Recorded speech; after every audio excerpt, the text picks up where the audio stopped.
Good morning and you're very welcome back to Ireland AM. It's 17 minutes past 8 and just a warning for you, our next interview deals with violence against children. In 2013, Kathleen Chada's two sons, Eoghan and Ruairí, were killed by their father, Sanjeev. He is now applying for parole after serving 12 years of his two concurrent life sentences for their murders. Now, Kathleen is taking part in a podcast, Forever My Boys, with journalist Nicola Bardon. And good morning to you both. Thanks for joining us this morning. Thanks so much. Kathleen, the story of what happened, the tragedy of what happened to your boys shocked and horrified all of us. Mm-hmm. It was this month, July, 13 years ago. Before we get into what happened and the podcast, could you tell us a bit about them as your boys? That's my boys. So Eoghan was 10 and Ruairí was 5 at the time. They'd be 23 and 18 now. But sports mad. That's the main thing. They were just sports mad. And yeah, they were lively, happy. And I suppose that's very important for me. They were happy boys. We had a good family life, if you like. They were loved, and I consider myself quite lucky. They weren't, there was no abuse in the home. It was a normal, ordinary family life that we had. So right up until those last moments, they were happy and very secure and very content boys. But they were lively, they were curious, they were bright. They had a great sense of justice, actually, even with each other, whose turn it was to do X, Y, Z. And Eoghan had a very quiet confidence about himself. He was the older, but Ruairí, there was nothing quiet about Ruairí's confidence. He was full of it because he had Eoghan. He didn't have to. He didn't have to worry about making his own way. He had his big brother. And I often talk about the fact, the first day of school for Ruairí, he walked into that classroom, and he knew most of the kids, the older kids that were there.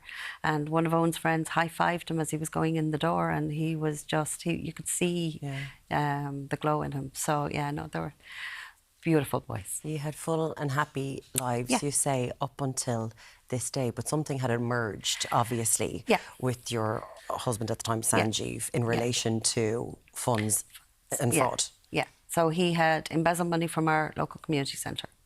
And that's what, I suppose, triggered this. But we found out afterwards, this was a thought that was in his head for a long time. This wasn't, to be fair, it wasn't, I suppose it was a trigger, but he had thought about killing all of us probably about at least a year and a half before he had written it in an email that I found after the fact. And so he, the thought was there. He had thought about this for quite some time.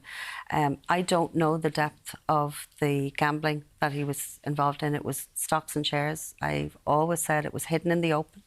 I could literally stand behind him and look at the computer screen as to what he was doing, but I didn't understand it. Yeah, I hadn't a clue, and I didn't take it seriously. I'll be honest, I didn't. It was something he just did, and I used to joke, when we're millionaires, I can give up work, sort of a thing. But that wasn't in my head. That was never going to happen. It doesn't happen like that. It's not that simple. Because if it was that simple, everybody would be doing it. He had got involved with the local community centre. He was on the committee, and he became the treasurer. And at the time, it made sense. His background is finance. He had time. He was a stay-at-home dad, so the boys were now in school. So I get that it made lots of sense, but it also gave him access to funds, and but it was approximately 55,000. We'd have managed it. It wouldn't have been easy, but it's only money. It wasn't. I was luckier than the wives of many gamblers in that, I was the one working, so the mortgage was paid, our bills were up to date. There was a couple of things. There was an extra credit card debt, but again, all of that was manageable. But he chose the way out that he did, and didn't choose himself, which is bizarre.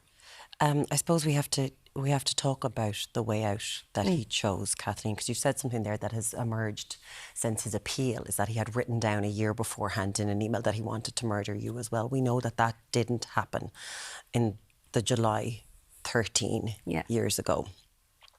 He went missing in a Ford Focus, and he was meant to take the boys bowling.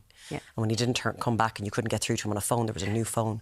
But you and the guards took this seriously very early on. Yeah. I mean, in fairness, they did from the very beginning, the guards. I suppose I didn't want to think about it, I didn't want to believe it until...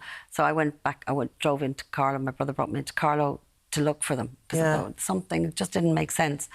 Got back and I assumed, well, I hoped all the way back home that the car would be there as soon as I drive in, and it wasn't. So that's when I knew something was wrong. But even at that point, all through that night, my sense of it was he's got the boys with him, so he'll be okay. So it never occurred to me at any stage that he would hurt Eoghan and Ruairí. It just didn't. If he disappeared by himself, I would have assumed he was planning to take his own life. That absolutely. But it never actually occurred to me that he would hurt Eoghan and Ruairí. And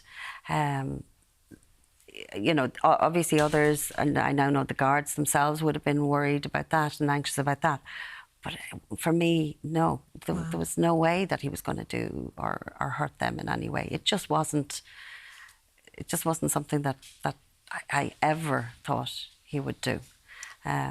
He had eventually he was found and he had crashed the car into a wall. Yeah. And the boys were found in the back. And he had killed the boys around 5 o'clock in the morning, and the car wasn't crashed till about 3 o'clock in the afternoon. So he was driving around for a long time. He had put Eoghan and Ruairí into the boot of the car, and I suppose what has emerged now, or what I've known for the last 13 years, and it is detailed quite a lot in the podcast, is the level of injuries that he inflicted on Eoghan in particular, and that's the part I can talk about that now, if you like. I've boxed it away for many years. I've known about it all the time. Boxed it away. And I've had to reconfront that. I've had to look at that because of the parole application, to be honest. That's what has triggered it for me. Because it's not enough for me that the parole board know what happened. They needed to know how he did what he did. And that's because, and I know people will wonder, why do I talk about it? But he is somebody he's applied for parole now. It's going to happen again in 2 years. I'm assuming he will not get paroled, or be granted parole this time. I have to assume that. But it will potentially at 16, 18, 20 years. The average life sentence served behind bars in Ireland at the moment is about 21 years. Yeah. So, you know, that's not that far away. That's 8 years away. Yeah. And so I have to assume that at some point that will be considered. And how do you let somebody like that out of prison? Because we don't know. I didn't know that this was inside of him. I didn't know he was capable of doing something like this. And, you know, as I say, it's not, he didn't just kill Eoghan and Ruairí. Yeah. That's the thing. There was more in what he did. So that's why I talk about it now. And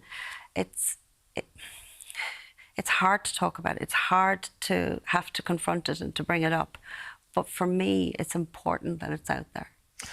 And is it that some of the details that you've shared about the way your boys died is truly horrific and heartbreaking? Yeah. Is it important that the people that will be making a decision on the parole are aware of these details before they can, I suppose, make a final decision on it, and also that they can put a face to literally your situation? Absolutely.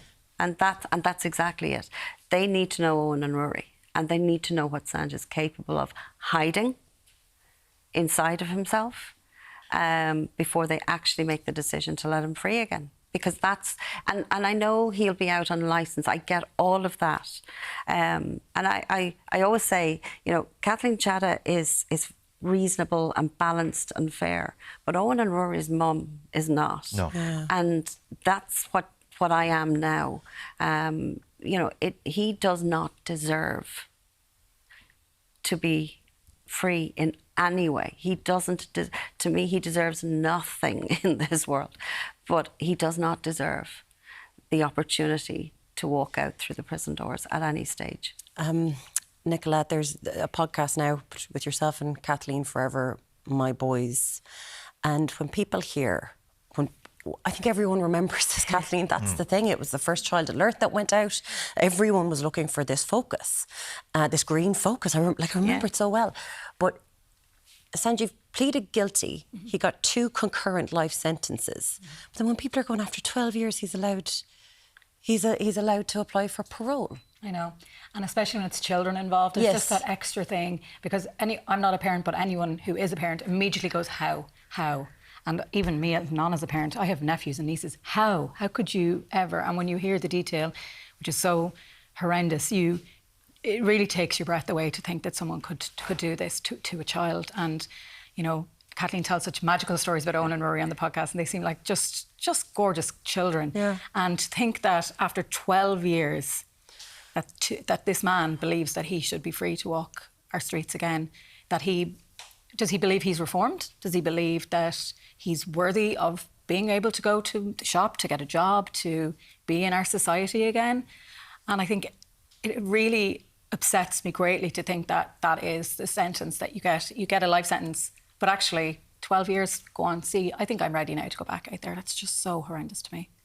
The fact that he said he was guilty as well had an impact on his sentencing, and then the eligibility for parole. That's right. Yeah, and because the fact that he did plead guilty as well, as Kathleen said, loads of the details didn't come out. So I, for one, being in the media, sometimes you often hear stories and you know the background, but you actually can't tell it or whatever. But I actually didn't know a lot of the detail in this. So for him to plead guilty, that means none of the details came out at trial, and the public knew what he did, but they didn't know how he did it and didn't know the extent. And that means that the parole board didn't know. And so they're looking at this. There's a man in front of them who's probably saying, I'm so sorry, I would never do it again. I've done all these courses, I've done classes, I'm in counselling, stuff like that.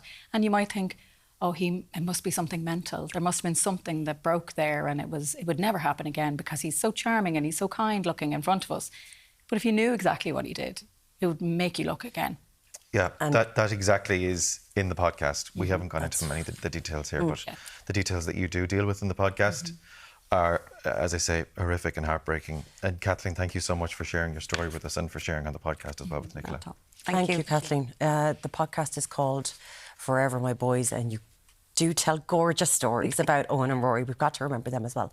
If you have been impacted by anything we've discussed, you can visit Virgin Media Television /helplines.